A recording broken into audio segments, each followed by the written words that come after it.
Hoje nós vamos ler capítulo 2, dos versículos 5 a 11. Amém? Amém. Eu queria ler para os irmãos acompanhem. Filipenses 2, de 5 a 11. O apóstolo Paulo escreve assim: Tende em vós o mesmo sentimento que houve também em Cristo Jesus. Pois ele, subsistindo em forma de Deus, não julgou como usurpação o ser igual a Deus. Antes a si mesmo se esvaziou, assumindo a forma de servo, tornando-se em semelhança de homens e reconhecido em figura humana. A si mesmo se humilhou, tornando-se obediente até a morte e morte de cruz. Pelo que também Deus o exaltou sobremaneira e lhe deu o nome que está acima de todo nome, para que ao nome de Jesus se dobre todo o joelho, nos céus, na terra, debaixo da terra, e toda língua confesse que Jesus Cristo é Senhor, para a glória de Deus Pai. Amém. Amém. Vamos usar a carta aos Filipenses. Precisa usar? Essa carta de Paulo aos Filipenses é uma das cartas que Paulo escreveu preso em Roma, na prisão domiciliar, né? E nós sabemos que a história da igreja em Filipos é uma história maravilhosa, porque foi resultado de um chamamento ao apóstolo Paulo e aos irmãos que estavam com ele, para irem até a Macedônia e ajudar os irmãos. E Paulo, obedecendo à direção do Espírito, foi até Filipos, uma das principais cidades da Macedônia na época, e lá ele encontrou mulheres orando. E aí nós sabemos, né? A igreja de Filipos começou com o quê? Começou com uma empreendedora chamada Lídia, que estava lá junto com mulher temente a Deus, junto com mulheres orando, e o Senhor abriu o coração dela para entender o que Paulo falava, e logo depois ela levou Paulo para a casa dela, e ela e toda a casa dela foram salvos. Depois uma menina possessa, né? Provavelmente uma escrava, pessoas aproveitavam dessa moça adivinhadora para ganhar lucro. Paulo expulsou o demônio dela e provavelmente essa menina também foi salva. Aí depois Paulo é preso, e na prisão, em vez de estar murmurando, lastimando, Paulo e Silas estavam louvando e agradecendo a Deus. Que coisa, né? O que é ter a presença do Senhor, né, irmãos? E o resultado foi vários milagres, né? O milagre físico, que foi o milagre de um terremoto acontecer, as algemas serem quebradas, as portas serem abertas, e um outro milagre, o milagre de nenhum preso fugir, né, irmãos? Isso daí é um milagre, né, não? Porque não só Paulo não fugiu, como os outros presos que estavam lá também. Eu acho que o temor de Deus chegou a todos eles, e ninguém escapou da prisão. Portas abertas, cadeias quebradas, mas ninguém fugiu. E ali um funcionário público foi salvo também, né? o carcereiro, e ele e toda a sua casa foram salvos. Então assim começou a igreja em Filipos. E Paulo tinha muita gratidão à igreja em Filipos, porque era uma igreja que, quando você lê o capítulo 1, vê que Paulo tinha alegria em lembrar deles, porque eles cooperaram com Paulo no Evangelho. Eles eram cooperadores do Evangelho, não apenas de Paulo, eles eram cooperadores do Evangelho, né? No capítulo 1, versículo 5, fala: pela vossa cooperação no Evangelho desde o primeiro dia até agora. Então é uma igreja muito fiel, né? Uma igreja que cooperava com o Evangelho. E por eles serem cooperadores do Evangelho, Paulo, no capítulo 1, faz uma oração. Quero só ressaltar esses pontos. No versículo 9 fala: e também faço essa oração, que o vosso amor aumente. Irmãos, nós amamos o Senhor? Amém. Nós amamos uns aos outros? Sim. Amém. Mas que o nosso amor aumente. Amém. E ele fala: em pleno conhecimento e toda percepção. Mostra que não é um amor vão, não é um amor apenas emocional, é um amor em pleno conhecimento, em entendimento espiritual das coisas de Deus. Por que nós amamos o Senhor? Porque a gente sabe que é Ele que nos amou primeiro. Por que nós amamos os irmãos? Porque nós sabemos que os irmãos são gerados de Deus. Então nós amamos os irmãos. E ele fala assim: para serdes sinceros e inculpáveis para o dia de Cristo. Então a oração dele é para que o viver dos filipenses fosse o viver inculpável naquele dia. É muito interessante esse início, né? Nós temos que, a nossa vida, irmãos, sempre tem que estar à luz do dia de Cristo, não é? Porque o Senhor um dia virá, mas um dia nós podemos ir. E como é que se nós formos, vai ser o dia de Cristo para nós, né?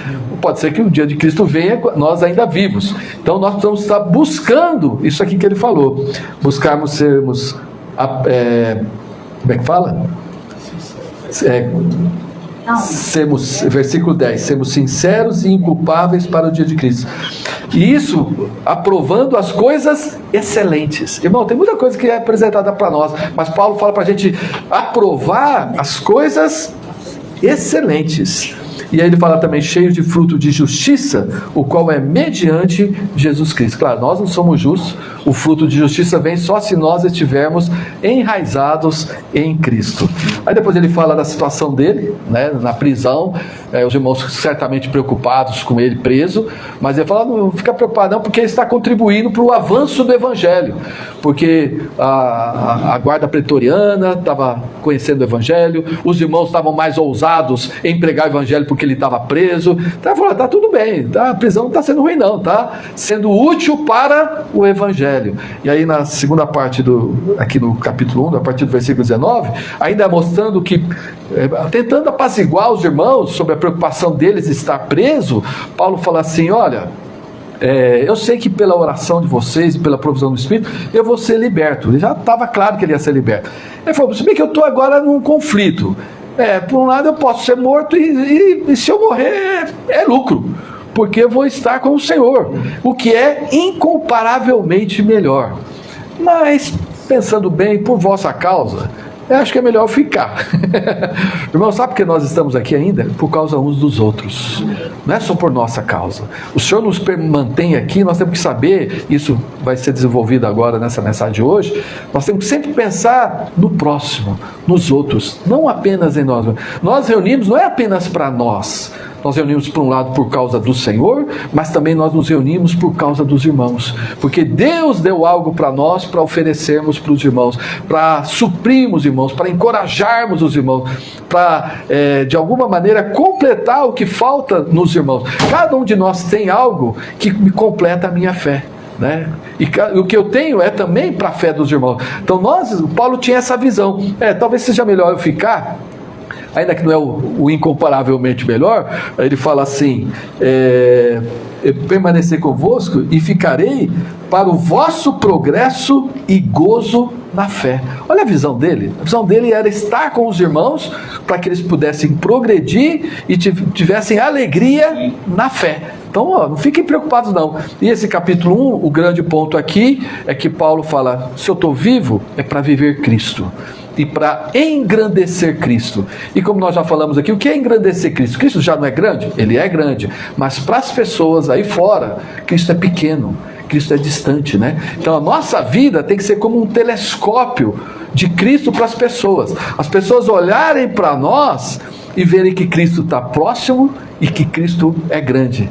Quando as pessoas falam de Cristo aí, Cristo é longe, viveu há 2000 anos atrás, né? Cristo é um Cristo pequenininho, que nem quando você olha lá, mas quando você olha no telescópio, puxa, não, peraí, esse Cristo é grande. Então as pessoas olharem para nós, apesar de nós passarmos por sofrimentos, por labutas, pelas mesmas coisas que todo mundo passa, há algo em nós, que é a graça de Deus, que é a presença de Cristo, que é o próprio Cristo em nós, que faz com que as pessoas olhem para nós e falem assim, não, peraí, tem algo aí que é maior, não é? Então, nós precisamos ser esses que são os que engrandecem a Cristo. E também sermos como um microscópio, porque para algumas pessoas que isso é invisível, né? O microscópio é para ver as coisas que os olhos humanos normalmente não veem, né? Então, quando as pessoas olharem para nós, o Cristo que é invisível, eles olhar para o nosso viver e falar, não, puxa, tem algo além dessa pessoa. Tem algo além, não é só o Daniel, há algo além do Daniel, dos Daniéis, né? Nós temos Daniéis aqui, não é algo só, e temos Mateus, também 2 Mateus aqui, está tudo em dupla aqui, né? As pessoas olharem e verem que há algo além, né? Isso é engrandecer Cristo. Aí, no final do capítulo 1, ele fala para nós vivermos, fala para os filipenses, né, para eles viverem acima de tudo, por modo digno do Evangelho de Cristo. Irmãos, o Evangelho de Cristo é um tesouro, irmãos. Então, o nosso viver precisa ser um viver digno desse Evangelho. Não é um viver que faz com que o Evangelho seja depreciado, seja pisoteado, seja visto. Essa pessoa diz que é crente, mas olha só, não é? Essa pessoa diz que é cristão, mas olha só, isso aí é fazer do evangelho algo pequeno. Então o nosso viver tem que ser um viver que seja digno do evangelho de Cristo. Aí ele fala para os irmãos, para eles lutarem juntos pela fé do evangelho, firmes em um só Espírito. Então, aí no capítulo 2, semana passada o Feitosa começou aqui, mostrando, no capítulo 2 ele vai mostrar duas coisas importantes: a nossa unidade e a nossa humildade. São duas coisas fundamentais para a nossa vida cristã. Primeiro, a unidade. Ele começa o capítulo 2 falando assim: se há, pois, a exortação em Cristo, alguma consolação de amor, alguma comunhão do Espírito, se há entranhados afetos e misericórdia. Aqui, exortação em Cristo é objetiva, consolação de amor é algo subjetivo. Comunhão do Espírito é objetiva, entranhados afetos e misericórdia é subjetivo, é algo que está dentro de nós, trabalhado em nós, né? Ele fala: completai a minha alegria. Ué, a igreja em Filipos já não trazia alegria para Paulo? Sim, né? Ele fala no início, eles cooperaram com ele no evangelho desde o princípio até aquele momento. Então, mas como é que ele fala? Agora vocês precisam completar a minha alegria. Então faltava algo ainda. Eles eram um espírito, mas eles estavam tendo alguns problemas internos, e esse problema interno na igreja, no viver da igreja, a gente sabe de onde vem, irmãos. Vem de onde? Vem do nosso espírito? Não, nosso espírito é maravilhoso, não tem problema nenhum no espírito. Onde é que estão os problemas da igreja? Na alma. A alma humana, ela é complicada, e Paulo, ele relata 3 problemas da alma que não estavam acontecendo ali em Filipos, e essas coisas assim trazem um incômodo, né, para Paulo, trazem um incômodo para Paulo e trazem um incômodo para todos. Que era o quê? O que tinha lá de problema? 3 coisas: partidarismo, vanglória e um egocentrismo, né? Cada um pensando de si mesmo mais do que convém, né? Então Paulo fala assim: nada façais por partidarismo. O que é partidarismo? São grupinhos, né? O ser humano, ele vive em clãs, né? E gosta de, né? Tem os times de futebol, né? A turma fica brincando com o outro, né? Tem partido político, tudo isso é partidarismo. E mesmo entre nós pode ter partidarismo. E lá em Filipos tinham 2 irmãs que elas tinham um probleminha entre elas, a tal de Evódica e a Síntique, né? Então tinha um grupinho da Evódica e tinha um grupinho da Síntique. Então quando o grupinho da Evódica ia servir, o grupinho da Síntique virava as costas e não fazia nada.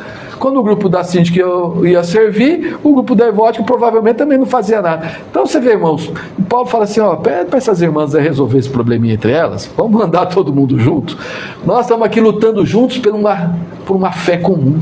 Né? Não estamos aqui para brigar uns com os outros. Nós precisamos saber quem é o nosso inimigo. Os nossos inimigos não são os irmãos, não é? Nós temos que estar claro disso. Nosso inimigo é Satanás, são os principados, são as potestades. Nós não temos. Os irmãos têm problema? Tem, mas nós também temos problema. Então todo mundo aqui tem problema.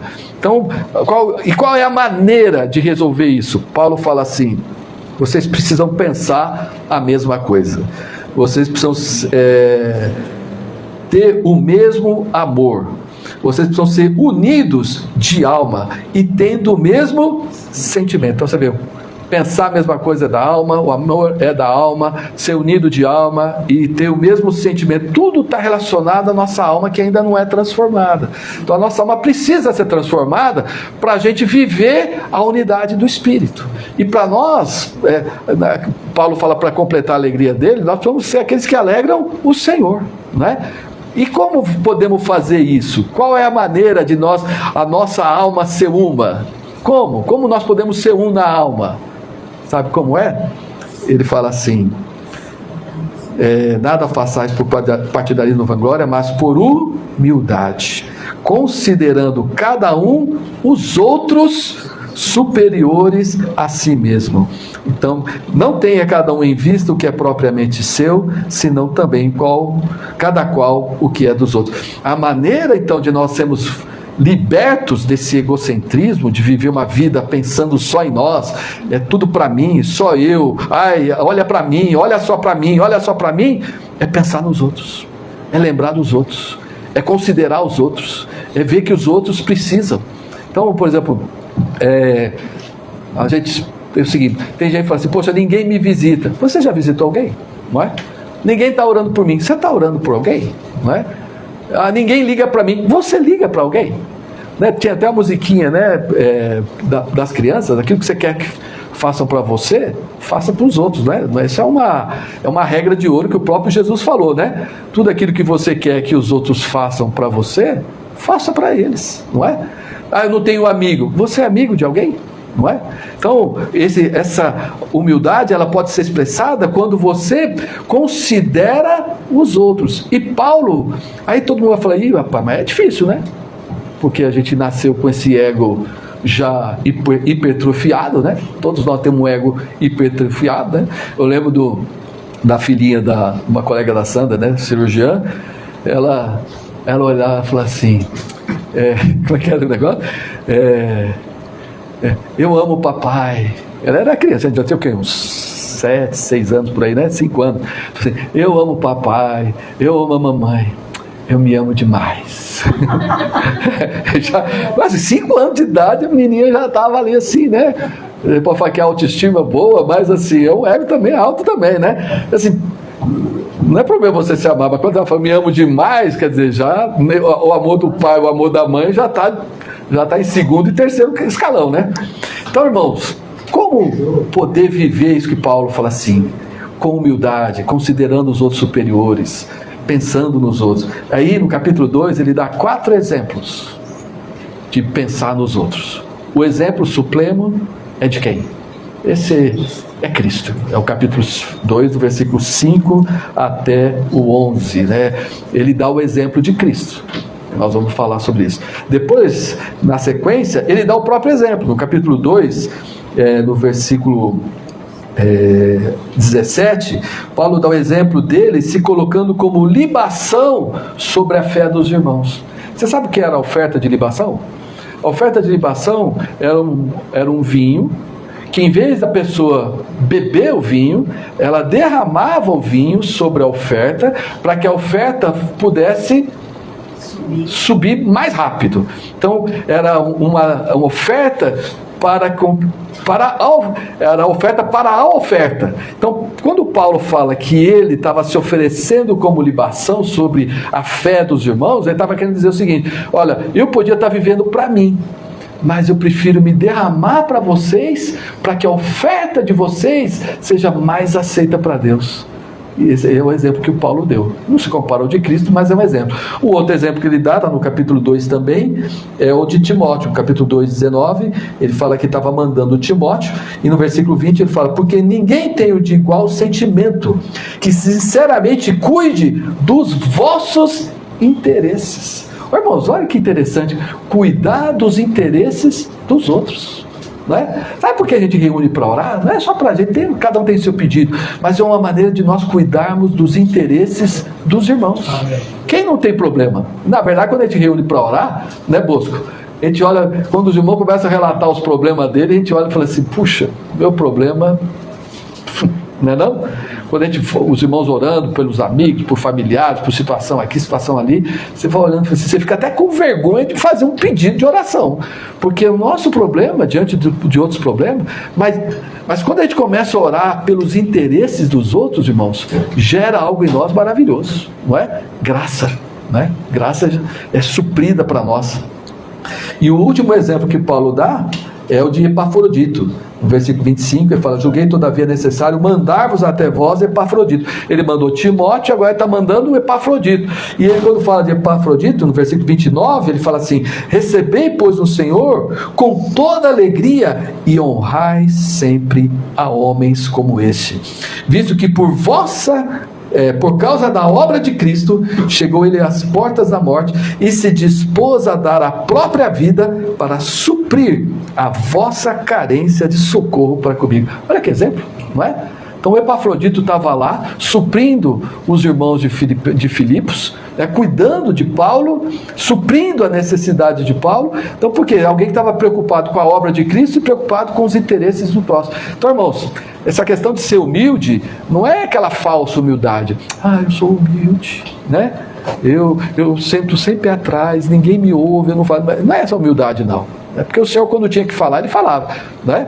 Ele, quando tinha que se apresentar, ele se apresentava. Não é essa. A verdadeira humildade é isso: é você pensar nos outros mais do que em você. Isso aqui é o que Paulo fala, e ele dá o exemplo de Cristo. E o versículo-chave, no capítulo 2, versículo 5, fala assim: tende em vós o mesmo sentimento que houve também em Cristo Jesus. Vamos falar juntos, irmãos?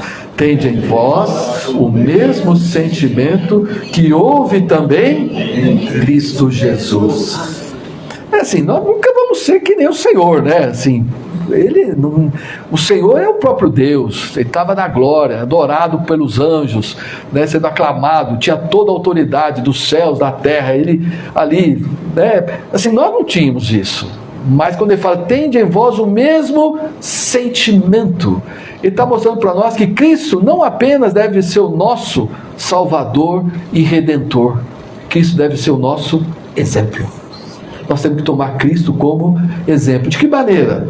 Porque ele, subsistindo em forma de Deus, não julgou como usurpação o ser igual a Deus. Ele tem a forma de Deus, não é a forma externa, é a forma intrínseca, a essência. Ele é Deus, ele era Deus e ele sempre será Deus. Então ele subsistindo na forma de Deus, na essência de Deus, sendo o próprio Deus, ele não se agarrou a essa posição, né? Ele não se agarrou àquilo. Antes, o que ele fez? Antes a si mesmo se esvaziou.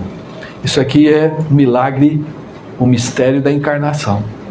O Deus infinito se tornar um homem finito. E quando ele fala se esvaziou, ele não se esvaziou da divindade. Jesus, ele é um homem Deus desde o nascimento até a morte.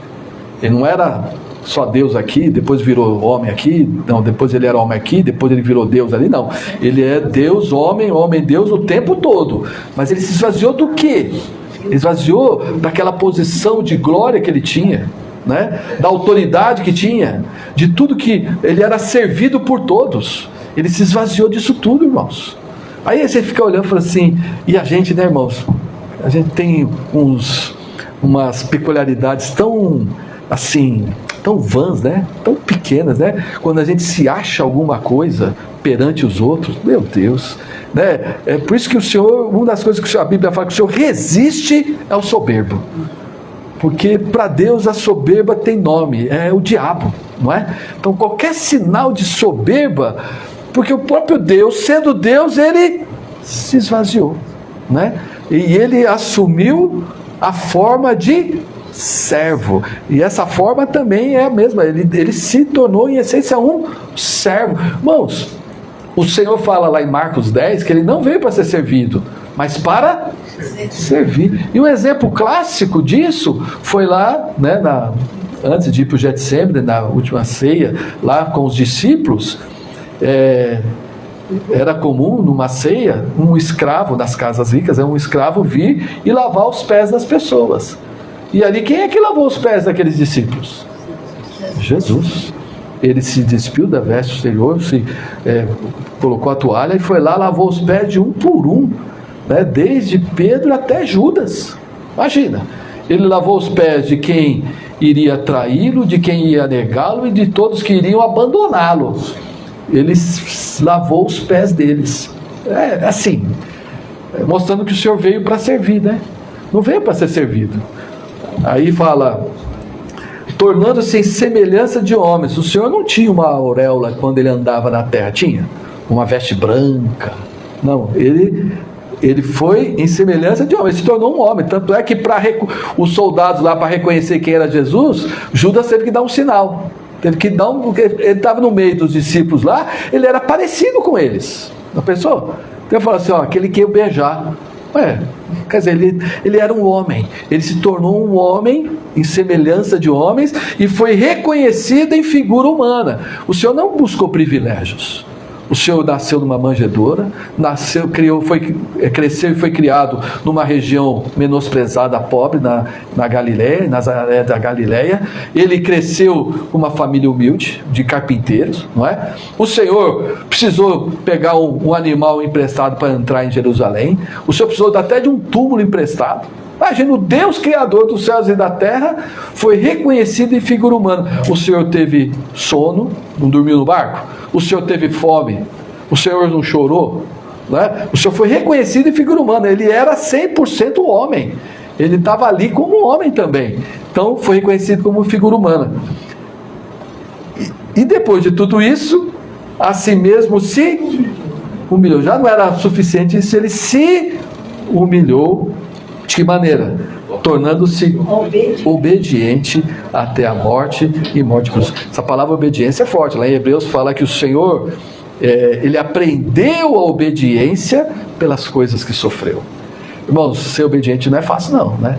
Da nossa natureza orgulhosa, autoritária, né? Ser obediente, a gente não gosta de ser obediente. Lembra Pedro na conversa dele? O Senhor falou assim, quando você for mais velho, os outros vão te levar para onde você não quer. Poxa, ainda mais Pedro, que era impulsivo, né? Ser levado por outros para onde ele não quer.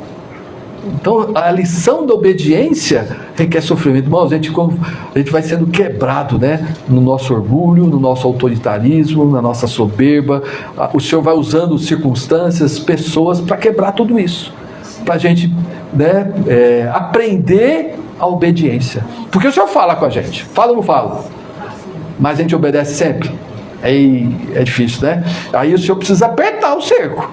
Apertar para a gente ver como é que... O Senhor tem as maneiras para cada um. Para a gente aprender a obediência. E ele foi obediente até a morte, e morte de cruz, que era a morte mais humilhante da época, né? Porque era uma morte para bandido, e aos olhos dos judeus era uma morte de um maldito. Era um sinal de maldição. Então a morte de cruz era o ápice da humilhação. E o Senhor, então Paulo usa esse exemplo para mostrar que Jesus a si mesmo, tudo fala a si mesmo. Agora, depois que ele morre, quando ele ressuscita, a Bíblia não fala que ele a si mesmo se exaltou. Fala aqui o texto? Fala que ele a si mesmo, o Filho de Deus, ele a si mesmo se esvaziou, ele a si mesmo se humilhou, mas quem é que o exaltou? Deus. Então, na hora de exaltar, ele não se exaltou, deixou Deus o exaltar. Deus o exaltou e Deus lhe deu o nome que está o Senhor. Ele falou, eu quero o nome. Isso, o ser humano é tão ridículo que ele gosta do holofote, ele gosta de ser reconhecido, ele gosta de fama. É horrível isso, né? O ser humano não é assim? Esse ano de eleição, então, nós vamos estar cheio assim, todo mundo vira santo nessa época, né? E a gente tem que ter muito discernimento, tem que ter muito cuidado, porque o ser humano, ele gosta disso, né? Ele gosta de trazer luz para si mesmo, ele gosta de aparecer, gosta dos holofotes, gosta da fama, gosta do reconhecimento.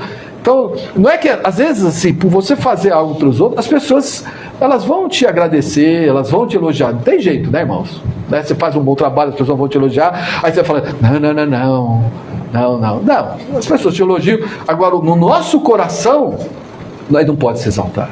A gente tem que dar glória a Deus. E tem que saber muito bem. Essa semana eu tive uma experiência muito interessante, né? Uma das irmãs que participa do estudo bíblico, ela escreveu assim, né, no WhatsApp. Ela perguntou assim, como está a saúde do nosso líder? Poxa! Quando eu li aquilo, eu falei, ó Senhor Jesus. Primeira vez, a irmã me chamando de líder. Eu, na hora, eu falei assim, eu vou agradecer, mas ao mesmo tempo eu escrevi assim para ela, ô irmã, quem sou eu para ser chamado de líder? Eu sou servo do Senhor e servo de vocês. E graças a Deus e as suas orações, eu estou recuperando muito bem. Muito obrigado. Mas assim, coloquei lá no grupo, né? Aí na quinta-feira, um dos grupos foi lá em casa, ele está estudando Apocalipse junto, o Egi, né? Vocês conhecem? Aí foi muito interessante a conversa com o Egi. Ele notou. Ele viu lá, porque ele comentou como que na cristandade as pessoas, conforme elas vão crescendo, vão se tornando públicas, vão sendo assim, elas vão gostando, não é? E tem uns que gostam, se você não chamar ela de pastor, se chamar ele de irmão, ele fica ofendido. E aquele que é bispo, se chamar ele de pastor, ele fica ofendido. E aquele que é apóstolo, se chamar ele de bispo, ele fica ofendido, não é? Infelizmente, né? Irmãos, o Senhor, a Bíblia fala que o Senhor não se envergonha de nos chamar irmãos. Oh, Senhor Jesus, não está em Hebreus isso? O Senhor não chama de irmão. Eu vou ficar preocupado em ter um título, né? De guia, de líder, de não sei o quê. Então ele estava preocupado com isso. Aí eu aproveitei e falei, você viu lá no grupo que a irmã Giovana falou, não, eu vi que você logo deu uma resposta. Falei assim, porque a gente vai aprendendo, irmão. Assim, eu entendo o coração da irmã. A irmã quis fazer aquilo ali com um coração grato e tal. Mas ao mesmo tempo eu tenho que ajudá-la a não olhar para mim como alguém especial. Eu não sou especial, não. Eu sou um pecador que graça ganhou, né? Então,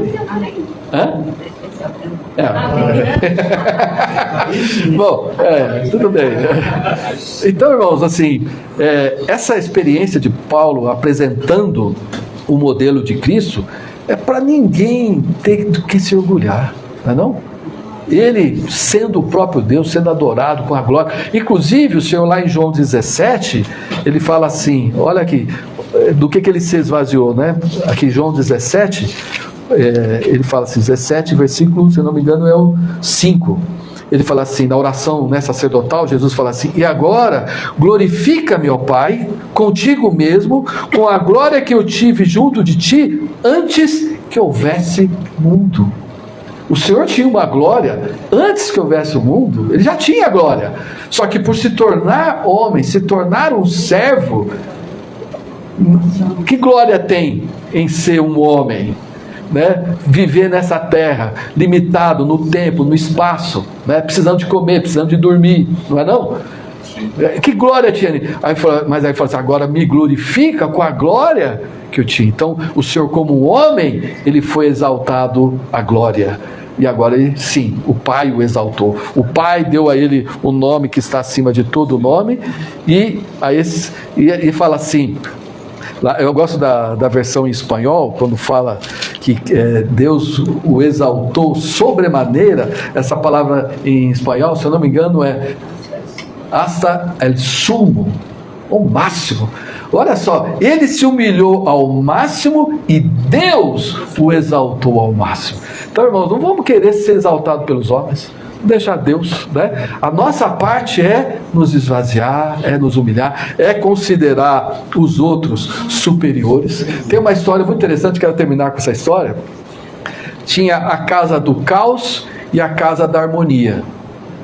As duas casas, as pessoas não tinham cotovelo, elas eram enrijecidas. Na casa do caos, as pessoas, quando ele chegou na casa do caos, tinha comida para tudo que era lugar, as pessoas irritadas, irascíveis, brigando umas com as outras, porque como elas não tinham o cotovelo, os braços eram enrijecidos, elas não conseguiam fazer esse simples ato que a gente faz ao comer. Olha, irmãos, olha, que a gente nem sabe, né? Nem pensa, né? Mas imagina se fosse assim, como é que você bota a comida na boca com os dois braços enrijecidos? Então elas ficavam jogando comida para todo lado, tentando comer, e foram ficando irritadas. Então imagina o caos, né?